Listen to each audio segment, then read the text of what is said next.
Good morning.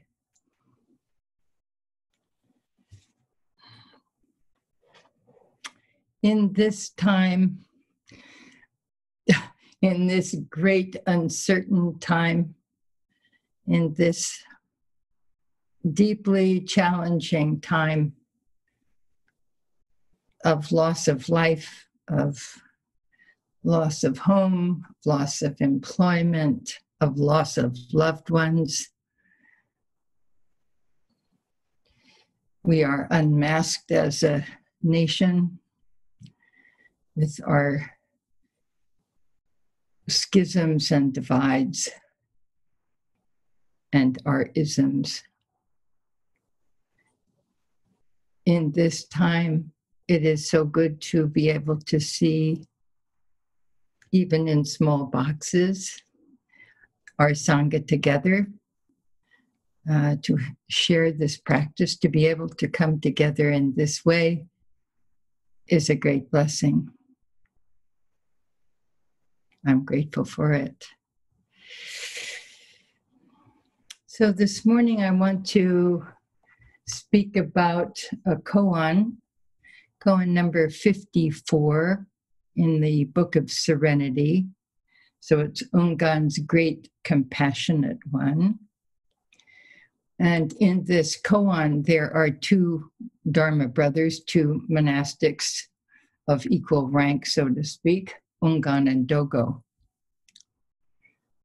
So the koan is, attention. Ungan asked Dogo, what does the great compassionate bodhisattva do when she uses her manifold hands and eyes? And Dogo said, it's like a man reaching behind his head at night in search of his pillow. And Ungan said, oh, I understand. And Dogo said, what do you understand? And Ungan said, all over the body are many hands and eyes. And Dogo said, you really got that pretty well. You've got about 80% of it. And Ungan said, elder brother, what about you? And Dogo said, all throughout the body are many hands and eyes. So the preface to the assembly goes like this. The 8 compass points are clear and bright, the 10 directions unobstructed. Everywhere, bright light shakes the earth. All the time, there is marvelous functioning. Tell me, how can this occur? So I love this koan. It's many multifaceted, but this morning I want to focus on the aspect of functioning, of appropriate response. So Ungan asked Dogo, what does the great bodhisattva of compassion do when she uses her manifold hands and eyes? And Dogo says, it's like a man reaching behind him in the night in search of his pillow. If you feel into that gesture, it's the most natural, unimpeded possible response in that moment. I'm seeing myself and I really don't want to. Is there a way for me to not do that? Can you help me? If you go to the top of your screen, to the right-hand side, yeah, there you'll see a checkerboard. Do gallery? Yes, try that. Oh, so much better. Okay. So the bodhisattva who's mentioned in this koan is, of course, Avalokiteshvara, the bodhisattva of compassion. And she is kind of an androgynous being, depending on the culture where she is being, or he is being represented. So, for example, in China, this is Kuan Yin, who's a very feminine version, and worshipped as the goddess of mercy or compassion. In Japan, it's Kanon or Kanzeon, who is somewhat more androgynously presented. In Tibet, the Dalai Lama is actually considered the latest incarnation of Avalokiteshvara, and there's a great ceremony that's done once a year, which I once attended in Pasadena, along with about 10,000 other people. It's a great celebration in his honor. So there are many representations of Avalokiteshvara. The one that perhaps you see the most often is a standing bodhisattva in his or her right hand holding a lotus, representing how we grow through and out of the mud, and in the left hand a vase with nectar of compassion.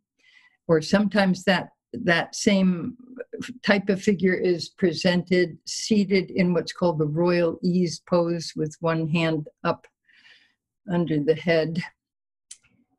In Tibet, in tradition, you very often will see a many-headed bodhisattva figure, and this is connected to one of the legends of Avalokiteshvara, who was a bodhisattva who made a vow to save all sentient beings. May sound a little familiar to us. So a little bit daunted by the task that he had taken on and blown out by the amount of suffering in the world, his head exploded into 11 pieces. And Amitabha Buddha took pity on him and collected the 11 pieces and created 11 heads on top of one another, with Amitabha Buddha's head on the top, and gave Avalokiteshvara 1,000 arms, hands, and each hand had an eye in it. So that's the representation. So in our own practice at BZC, Avalokiteshvara is very much mentioned often and very much carried in the tradition. So we chant a Dharani, the Enmejuku Kanangyo, which is specifically calling on Avalokiteshvara, or the energy of the way of being of Avalokiteshvara, to respond to heal the suffering in the world. And also in services, sometimes during the week, we chant a chapter of the Lotus Sutra, Universal Gateway of the Bodhisattva, Perceiver of the World Sounds. So our central image that we hold of Avalokiteshvara is he or she who hears the suffering cries of the world and responds. Another characteristic of Avalokiteshvara is that she or he manifests in accordance with the circumstances that exist. So she presents herself in a form that's appropriate to what's going on. So we could say she responds to seeing what is needed and how she can best be of service, so to speak. So in the Lotus Sutra, that is referred to as expedient means. We might say skillful means, but no matter either way, we're responding to someone in a way that they can best receive it. So for each response, there's a special response. In other words, there's no cookie cutter responding, but a response by heart to what is needed. So every time we help someone across the street, or we buy or carry groceries for someone who needs that support, every time we stop to help a motorist change a tire, we are manifesting Avalokiteshvara. Daido Luri says, these characteristics of wisdom and compassion are the characteristics of all beings, all Buddhas. We all have that potential. It's just a matter of awakening to it. You awaken to it by realizing there's no separation between self and others. When we see the suffering of others and respond to it, we are the hearts and arms and eyes of the Bodhisattva. So we could say appropriate response is the very heart of our practice.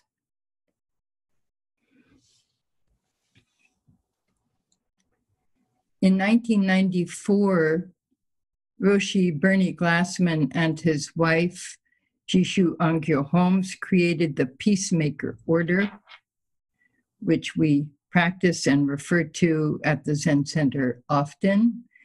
And its three tenets are not knowing, bearing witness, and appropriate response. And that not knowing is an interesting idea for us because we place high value as a culture on knowing, on having the answer, being able to raise our hand in class, whatever class we find ourselves in. And so not knowing doesn't mean we don't know anything, but it means we come with a stance, with an attitude, with a position, so to speak, of openness, of curiosity, of willingness to learn, to see, to hear, very humbly and very openly. Not to be fixed in our views, in other words. Bearing witness means very simply to be present to and with the suffering of another. It can also mean to be present with our own suffering, but to be fully present, not to fix, not to advise, but to be deeply present with. The image that I like very much for bearing witness is I place my heart upon. I rest my heart here with you. And then the third appropriate action is to do the appropriate right thing, whatever that might be. That's a little bit more complex, but nevertheless. So Roshi Egyoku Nakao from the Zen Center in Los Angeles says of the practice of appropriate response, this aspect is not always clear or available to be known.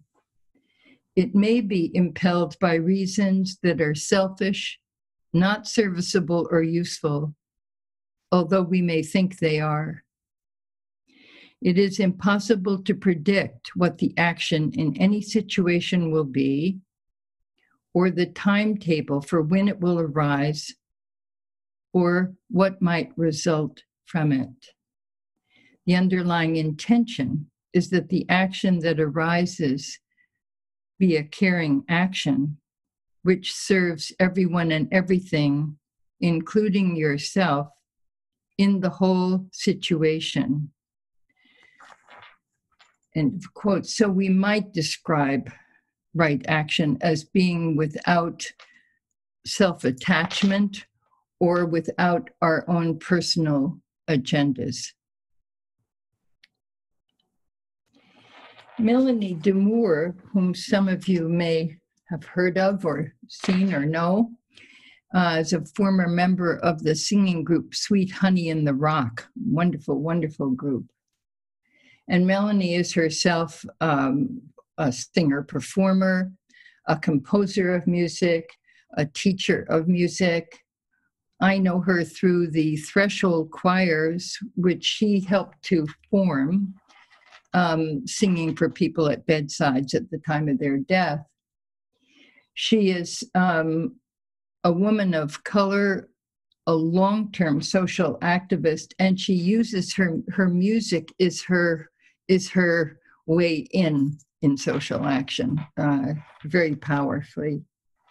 And she tells this story which I think really speaks to right action. She was invited to some state in the Midwest, which will go unnamed, and a state that was predominantly white, but had some history of racial unrest at various times.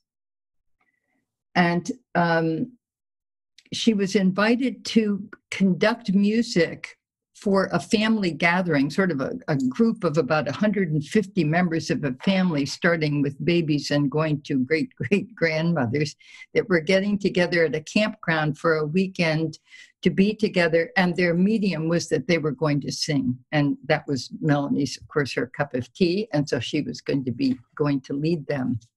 She made clear to the organizer that she was not a camper. She didn't want to camp. So she asked to be put up in a motel nearby, which happened. And then they provided her with a car so she could drive to and from the campground. And at a certain point, she said to the organizer, you know, I'm really aware I don't feel comfortable. As a Black woman, I don't feel comfortable driving back and forth at night in an area that I don't know and where there's been racial unrest at different times. And the organizer stopped sort of dead in her tracks and said, oh, I am so sorry. I didn't think of this. And Melanie replied, well, you would not have had to think of it. And the woman paused and then thought a while. And she said, would it be useful for you if we, instead of renting the car, if a group of us came to pick you up and drove you to the campground, and at the end of the day, we would all go back with you to your motel? Would that be a better response? And that's what, in fact, what happened. I love this story because it has a lot of lessons in it. The woman was, the expediter was really able to stop to see she had really operated in error with perfectly good intention, but had not considered Melanie's needs sufficiently in the situation, was able to apologize for it and able to restart the engine, so to speak, with a more appropriate response. So it's not that we always get it right the first time. It is that we can also correct when our response is off.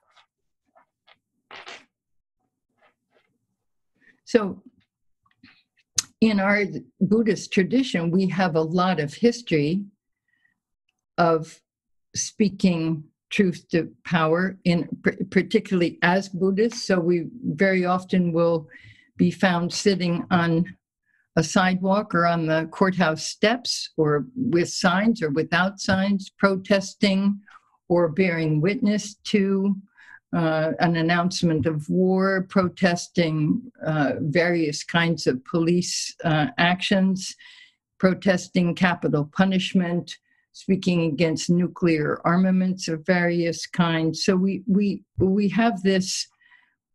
We have this. We're also capable in those contexts of sometimes being addressed by people of very different views and being able to hear, being able to respond without animosity, to really actually hear and be in dialogue. So this is both, these actions are both bearing witness actions and appropriate response. They are kind of deeply interconnected.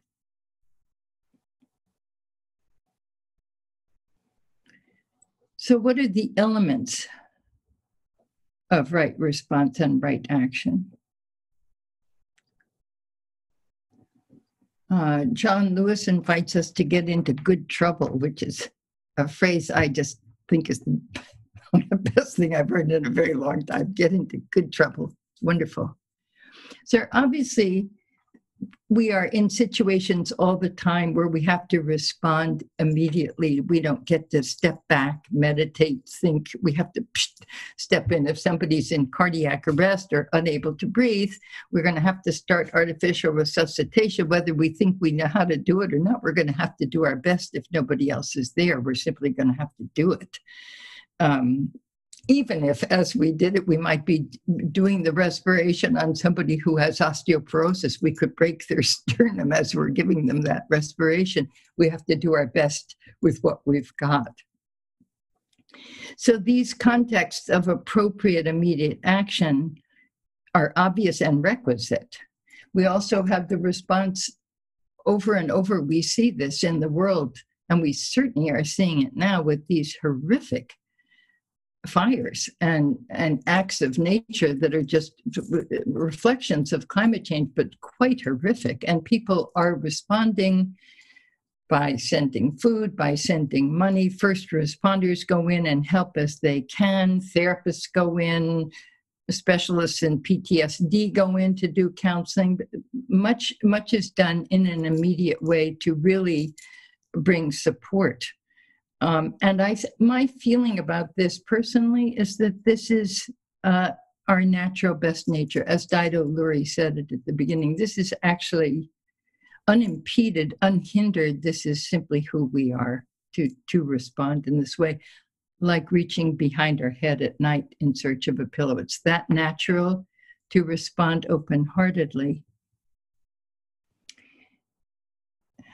There was a fire in my house this past February, and I lost pretty much everything in that fire. And I was something of a banana for the first few days. And my daughter stepped forward in multiple ways, but in one way, she started a GoFundMe fund because people were asking how they could help. And I was quite blown away by the responses of people. Some people brought me first aid bags of towels and deodorant and soap and toothpaste and that, which was and a change of clothing and underwear. I mean, I was really kind of down to the basics of basics. Many people donated money, donated clothing. One friend who knew that the transmission on my car had gone out at the same time as the fire said, well, I'll get you another transmission, which was kind of mind-bogglingly generous. Many people on the GoFundMe list donated money. In some cases, gifts also came to my house anonymously from people that I didn't know, my daughter didn't know, my daughter-in-law did not know. So it's hard even to talk about it. It was so, it was very heart-touching, very heart-opening. I do think this is our true nature. In the appreciatory verse of the Koan, they describe this ease of being. It says, without forms, without self, spring follows the rules. Unstopped, unhindered, the moon traverses the sky. Clear, pure, jeweled eyes and virtuous arms. Hands and eyes before you manifest complete functioning. The great function is everywhere. How could there be any hindrance? So I recently saw a documentary called Poverty, Inc., which if you haven't seen it, I highly recommend it to you. The filmmakers are actually exploring what we in our languaging would call right action and its benefits, and then actions that can appear to be right actions but have dangerous or detrimental aspects to them. So in the film, they give the example of Haiti, the country of Haiti, which has had over time multiple sufferings of one kind and another. And they particularly name, in 2010, there was a 7-point earthquake that killed 200,000 people. Just take that number a minute, it's just mind-boggling.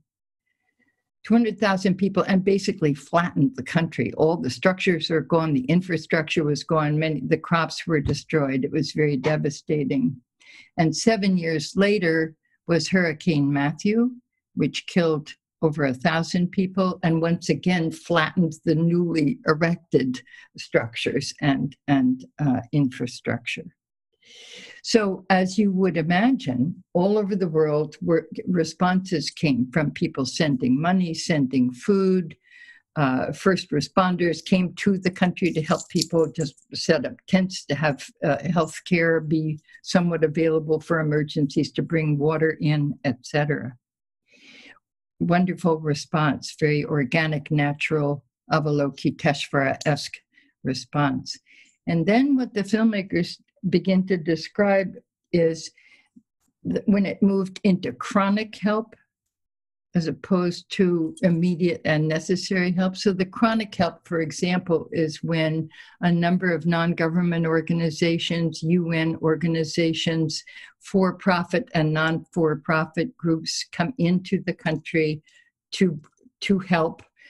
People live there, they live well in the country, they are salaried, and their job is to fix, to support the country, without necessarily consulting with the Haitians about what the Haitians think might be helpful or necessary.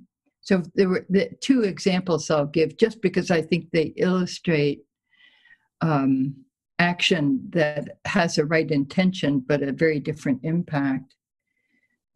They speak of a young Haitian man who in his garage manages to create a prototype for solar street lamps.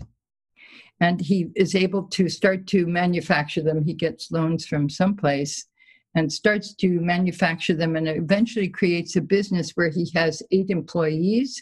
So he's able to support the families of those 8 employees and his own family. And it's a growing business that will serve the country.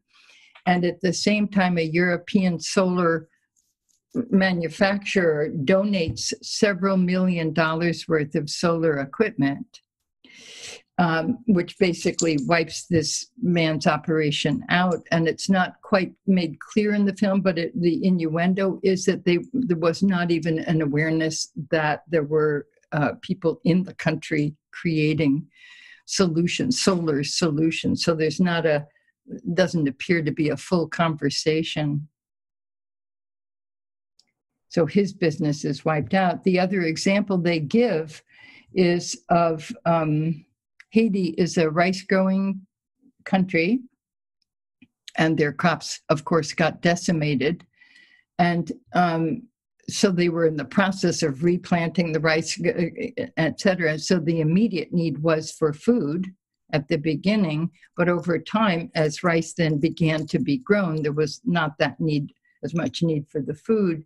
But the American government was subsidizing American farmers to grow rice to send to Haiti for free. Again, you have this place where the growth that's arising again in Haiti is being suppressed or wiped out by goodwill, by good actions, but without consultation, apparently not sufficient consultation with Haitians about what they understand they need, what they want, what's the support that they need. So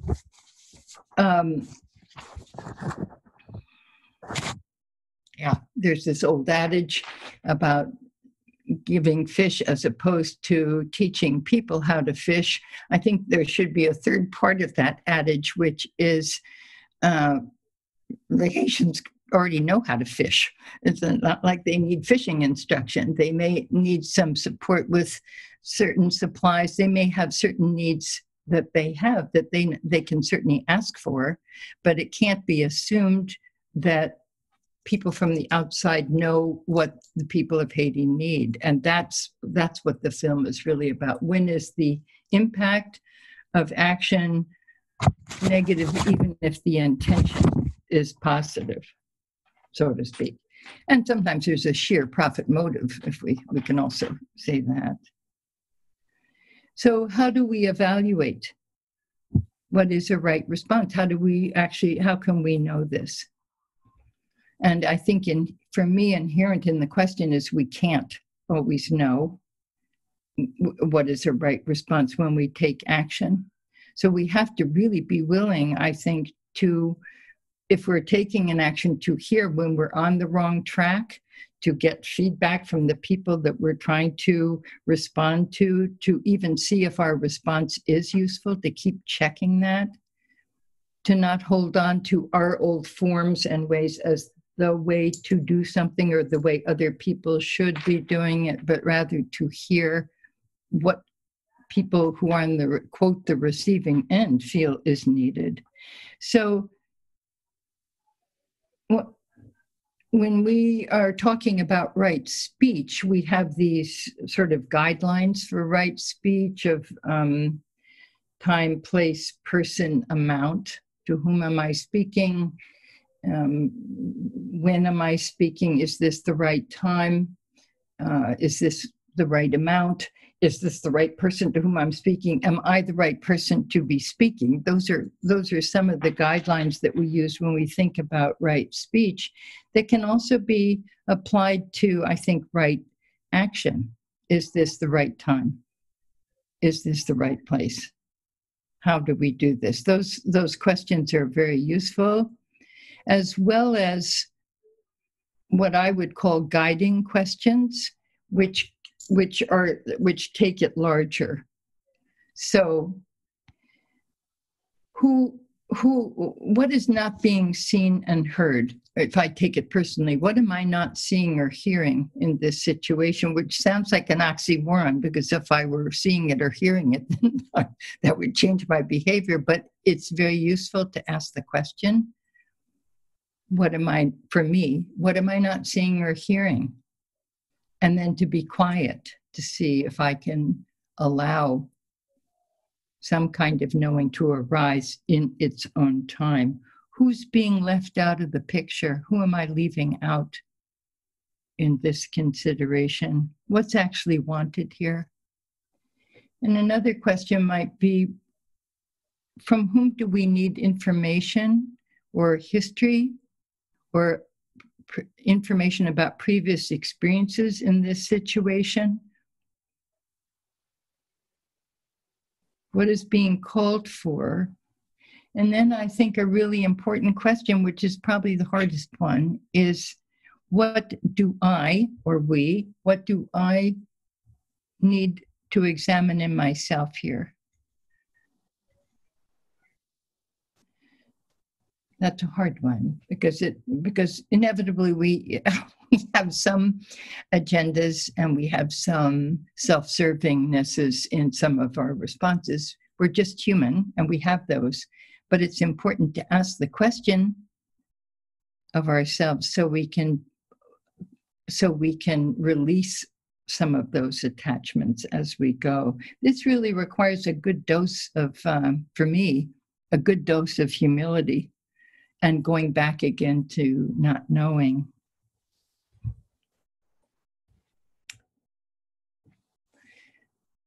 So in this time of the growing awareness and activism around issues of systemic racism, one of the important lessons that I think has come out in this time, and I think it's a hugely valuable distinction to be made, is that between our intention and the impact of our actions. It's hugely useful. Starting in the playground, children at about age 4 will say, if there's an accident and they push somebody off the swing by accident, or maybe sometimes not by accident, but let's just say by accident, children will say immediately, I didn't mean to, it's not my fault. Or if they've hurt somebody with words, they'll say, it was just a game. But the response is always, I didn't mean to, and therefore that erases or justifies whatever it is that happened. So we learn this defensive behavior very, very early, and we enact it in adult and more sophisticated forms as we grow up. So if we do something that we think is kindly or good or useful, we can be very taken by surprise when we hear that the impact of what we've done is not that at all. It has a whole other impact. It's landed in a different way. We all have, I keep trying to avoid this, but we all have this functioning of our reptile brain. And our reptile brain is our evolutionary savior in one way, because it's kept us alive and functioning with lions and tigers, oh my, for many, many eons. So it's at one level very functional. We learn to defend by fleeing, by freezing, or by defending, by fighting. And that rises up in us anytime we sense any kind of danger. It rises up in everybody. It's part of our nature, and you can meditate till the cows come home, and that will still be our first instantaneous response to danger. So when we are, confronted by people who are saying, the impact of what you just did was really painful, our first defense, our first response is, well, I didn't mean to. That's not what I meant at all. Oh, no, I didn't mean that at all. And it's very hard for us to do that second step. Thank goodness we have practice, because we do have practice.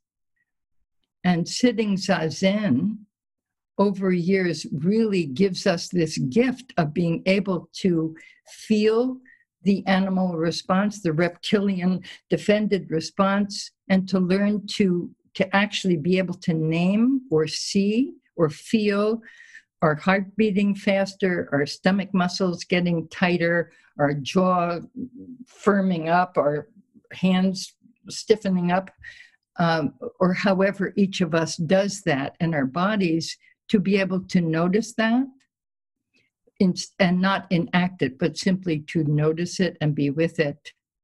And even the very process that we always do of returning to the breath for 2 or 3 breaths buys us a whole shift of position and stance, so we're somewhat better able to hear or to see, or to put our fists, our metaphorical fists down, in order to make space for a more compassionate response. So that's the good news of one of the good newses of our practice, I think.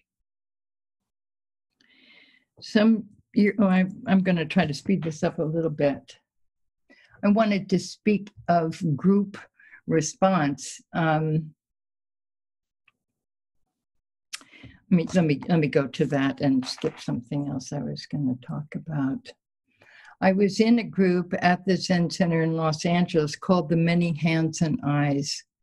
And due to a number of events that had happened in the Sangha, we wanted to explore together as a group collective wisdom and right action. And so we brought into that training group, and it went on and on. It was a very long process. We brought in 2 teachers, 2 leaders from the outside to help us explore right response within Sangha as a collective. And they spoke about and talked about what they called the scallop principle, which was a brand new one for me. So I'll do my best to illustrate it.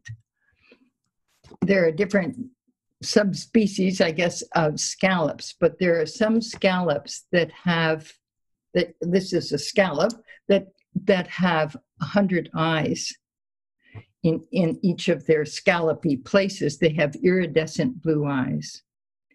If one of their eyes gets hurt or wounded or destroyed, they can eventually regenerate the eye.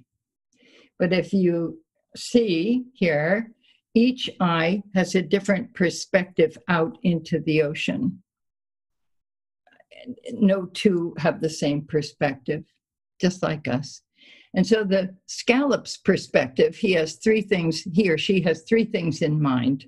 The first one is enemies. Where is the danger here? And what do I need to do to protect, to close up, to clam up, so to speak, so I'm protected? That's the first one. The second one is, where's the food? And the third one is, where's my honey? Where's my mate? And it's in that order: defense, food, mate. So if one of these eyes is dysfunctional, that perspective to the ocean is lost temporarily. So in effect, in the scallop principle, the idea is that every single eye or every single voice is necessary to the best well-being function and wisdom of the collective, of the Sangha. And without that, to that degree, there is loss and limitation. So I've had the experience many times of sitting in council meetings and finding this wisdom that arises always in a surprising way from different corners of the room, sometimes from voices that outside the council are rarely heard, but great wisdom emerges in its own way when there is a place for that deep listening. It always thrills me, actually, and surprises me. So I think the same principles apply, whether we're talking about individuals or the functioning of a Sangha, in terms of appropriate response to suffering and needs. So, yeah, let me stop here.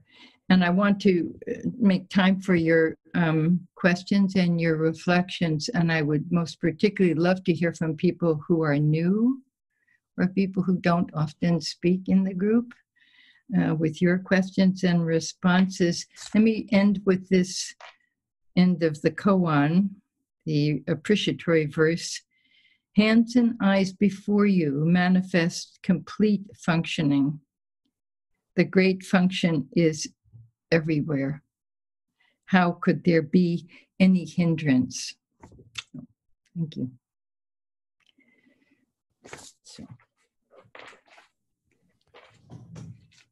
So we invite you to raise your virtual hand, the blue hand, which can be found if you open the participants column there. Thank you, Heather. And you can also type a question, and please put the word question and then type the question. That will draw my attention to it. So I invite Heather to unmute yourself and ask a question. Good morning, Penelope. Good morning, Heather. I can't find you yet, but I know you're there. Okay. Thank you so much for your talk. This was beautiful. The question of intent versus impact is such a live topic for me, and especially in any part of life, but especially in social change. Mm-hmm. And I think this is so complicated and complex. And I often feel like we talk, not in the conversations I'm in, we get to the naming of the dynamic between intent and impact, but then we don't get to the part where we talk about what do you do with the impact. And I'm wondering, sometimes there can be big surprises in the impact that I've had or I've seen other people have. Yeah. And it can be really easy to retract after that because you don't know how to make sense of something you've done, which wasn't your intent. So I wonder if you can offer any insight into forgiveness of self or re-engagement after that impact, or how to stay present when we know that we've done harm that we did not intend to do. Yeah. Thank you. I think that's why, partly why I shared this story about Melanie DeMoore and the woman who responded, because for me, that response goes into what you're addressing. She got that she had done inadvertently had an impact that was hard for, in this case, for Melanie. Mm-hmm. She was willing to hear it. And what was interesting for me, at least in Melanie's telling of this story, the woman did not go into, fragility, or I made a terrible mistake. Oh, I better not risk anything. She didn't do that. She stayed in, which I think is one piece of this, is instead of putting your tail between your legs and slinking away in shame, that we stay in to say, please, I feel I made an error here. I'm so sorry. And to really hear what the impact was, to be willing to hear. And it's, even if it's bad, it's never as bad as our fantasy and our self-shaming processes are, I think. So I don't have a full answer for it. I do believe our practice helps a lot, because we can notice shaming, we can notice self-shaming, we can notice self-critiquing, we can notice our own projecting of what other people may be thinking. We can notice it without attaching it in the same way over time. And that allows us space to self-forgive as we go along. That we have to know, in any social situation, in marriages, in relationship, there's just no way out of making mistakes and having negative impacts. Sometimes there's no escape. So that's my partial beginning answer into it. Yeah. How about you? What do you think? I think sometimes stepping back to look at my own intentions or my own ignorance is important. And the place where it's been hard is when something happens and someone gets hurt, and then they don't want to engage after. Yeah.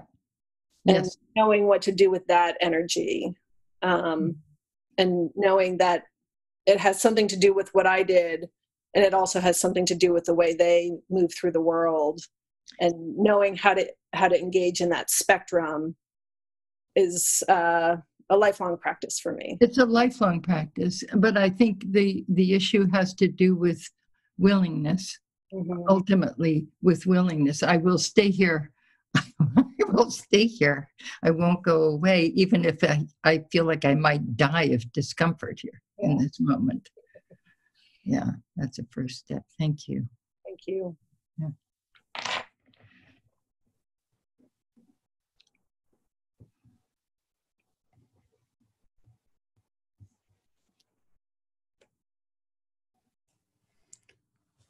Virtual blue hand. Susan Moon, please unmute yourself and ask a question. I thank you for that wonderful, helpful talk, Penelope. You asked for new people, and I wasn't raising my hand, but then there was no other hand. So I thought I'd mention a thought that came to me, which is a difficulty I've noticed in myself that relates to your talk, which is that sometimes when I have done something that unintentionally hurt somebody and they were upset, right, it becomes, instead of what can happen that isn't at all wholesome, is that I can get very caught up in, just as you say, trying to explain that it wasn't my intention and I didn't mean to. And instead of adapting my response and doing what's appropriate, what I'm really trying to do is to get the person to tell me that they forgive me for doing that. And all of a sudden, the person has the additional job of taking care of me and saying, no, I still love you, even if you did that, which is something that I sort of hate to notice in myself, but that does happen sometimes. And so that's kind of born of this a terrible desire to have everybody like you all the time. And so it's important to be able to put that aside too. Thank you. Yes, absolutely. So we keep discovering in these interchanges, we're just human. We're just going to be doing our best here. So that rises up too. I made a mistake and I immediately want the other to erase it and say, oh, I know you didn't mean to. Oh, you're such a sweetheart and you're a wonderful person and so generous and kind. We have this. It's just part of us. So my best shot is to be able to see it and to be very loving with myself, to laugh with myself, not at myself, but to say, oh, there you go again, Penelope. Okay. Like that, rather than to have my finger up in self-chastisement, which is hard. Yes. Hard to do. Yeah. Thank you, Susan. Peter Overton, I invite you to unmute yourself and ask a question. Hi, Penelope. Thank you very much for this very interesting and complex talk. Thank you. I just want to go back for a second to, usually I think of something a little oversimplified, but I want to go back to the koan you raised at the beginning to ask about the bodhisattva of compassion and what happens when the reptilian brain emerges strong for the bodhisattva of compassion. That would be us. Yes. That would be what you're asking about, right? I mean, according to Dido, Luria and I couldn't agree more. We all are this. We all have this. This is our nature to be bodhisattvas of compassion. And I don't know about the original bodhisattvas in time, but I know for this bodhisattva and all these bodhisattvas, I imagine, that rises up. This part of us that's defensive or wants to be seen in a certain light or is self-protective in some way. As I said, I don't think we get rid of it. I think the compassionate action has to do with being able to notice it and keep it company without enacting it. I can't find you, Peter. I know you're there. Oh, I'm here. Okay. Is it that having 1,000 hands and eyes allows one to hold compassion for all the different people in the room? Including oneself. Including oneself. Now, actually beginning with oneself almost. I think so. I do think so. We tend to talk about, when we think about compassion, we tend to think about putting it out, but I think it necessarily starts inside. Yeah. I can't see you. I did that address what you were? Yes, thank you. I'm bowing to you now. Okay. Jake Van Akkeren, please unmute yourself and ask a question. Okay. Oh. Hi, Penelope. Hi, Jake. Just a marvelous talk. One thing that really moved me was your story of Melanie going to the family reunion back in the heartland, and what courage she had to speak up. Yes. She could have just let it slide. Yep. So,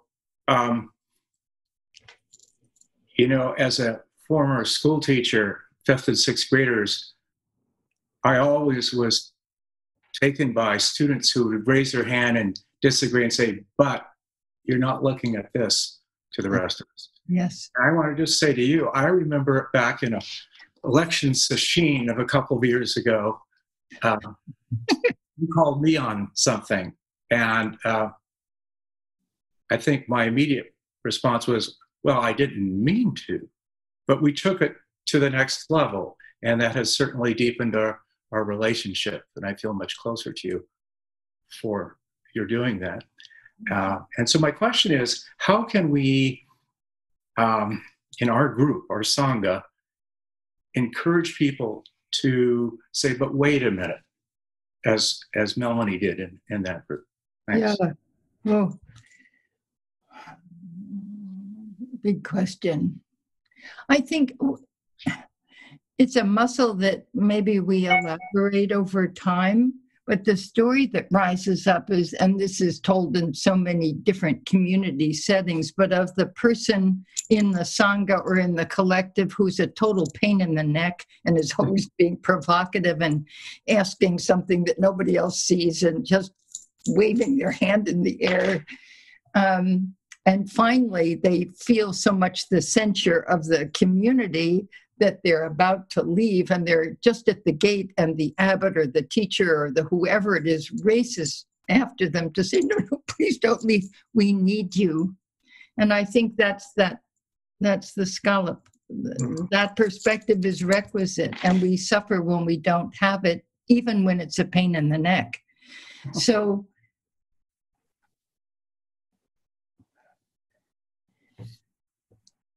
I remember when I was being trained as a chaplain, I, at the beginning, kept having this impulse to fix, to get people all tucked in and okay. And that actually is not the job. The job is being present and bearing witness and listening. And sometimes listening to things that were really hard to hear. And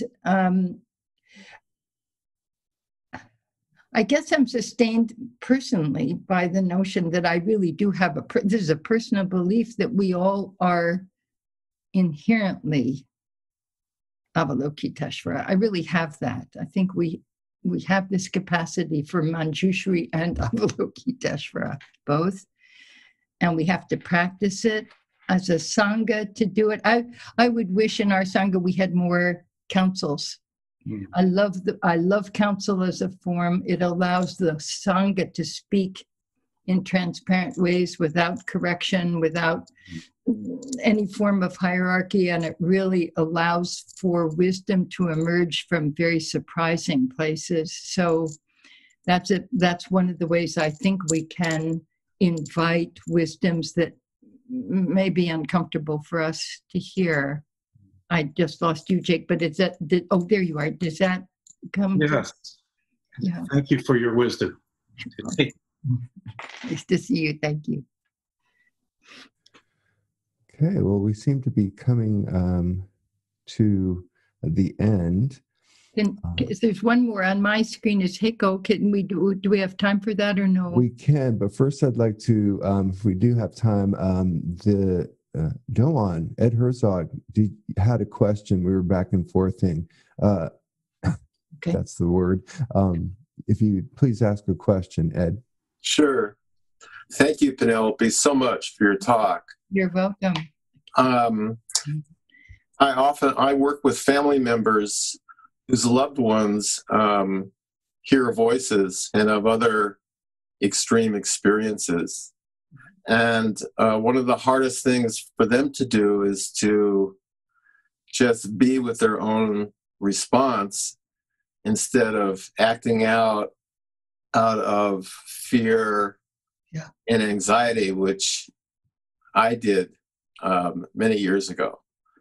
And making those decisions can have really devastating consequences. Instead of, so often is what I do talk to them about being with their own experience and just listening from a place of curiosity.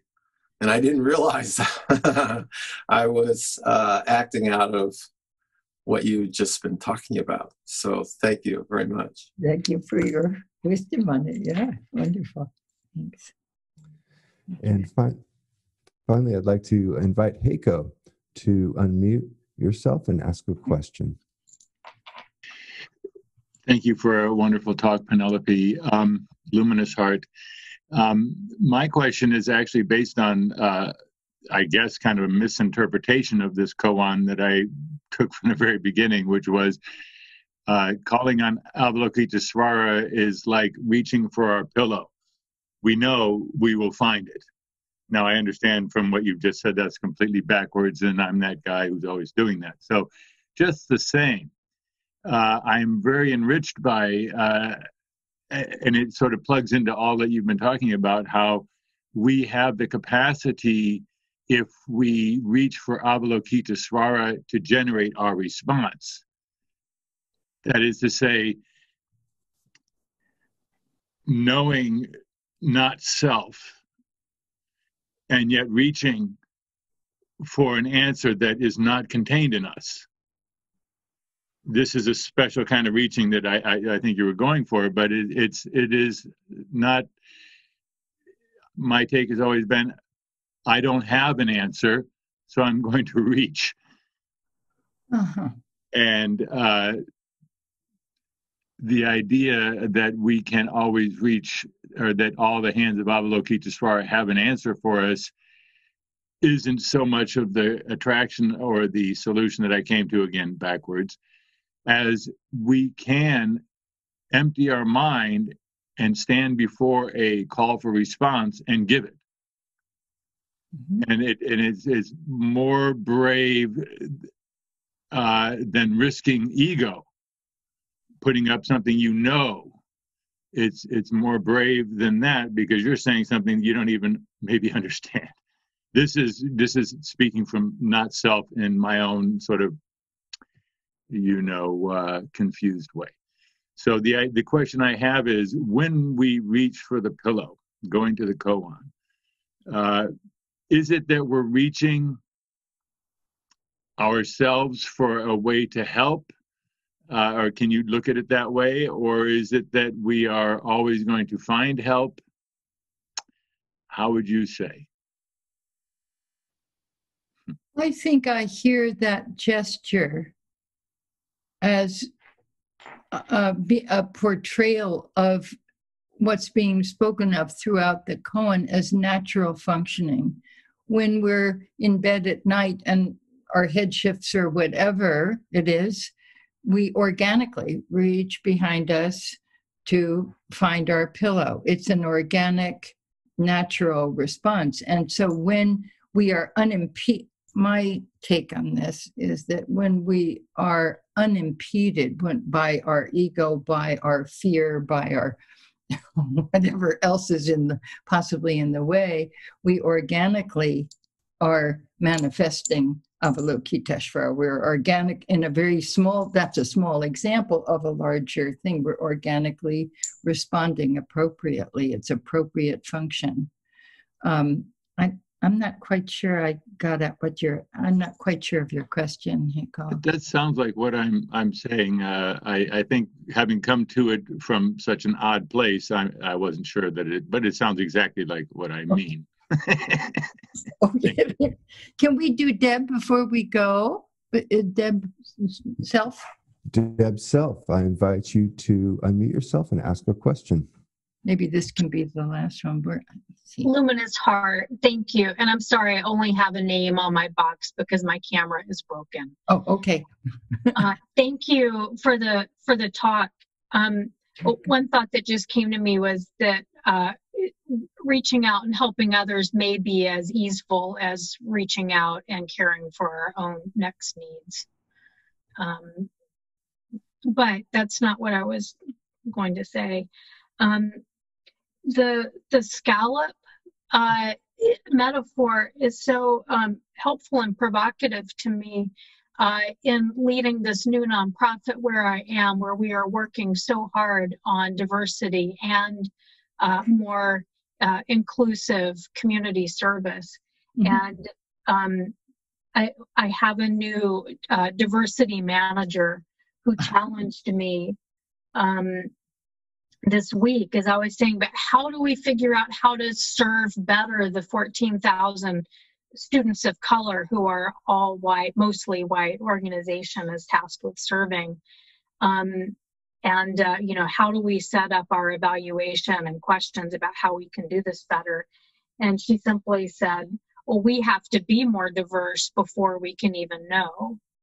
Mm-hmm. And I realized it's kind of like having all 400 eyes of the scallop in one scallop groove. And we're in this ecosystem with all the many beings all around the scallop. And it's just not really possible to engage in that ecosystem functionally without an eye in every scallop groove. Mm-hmm. So Thank you. You're very welcome. Still, the challenge is an invitation. It's not that Yes. the solutions are immediate, but the invitation is present. Absolutely. Thank you. Thank you.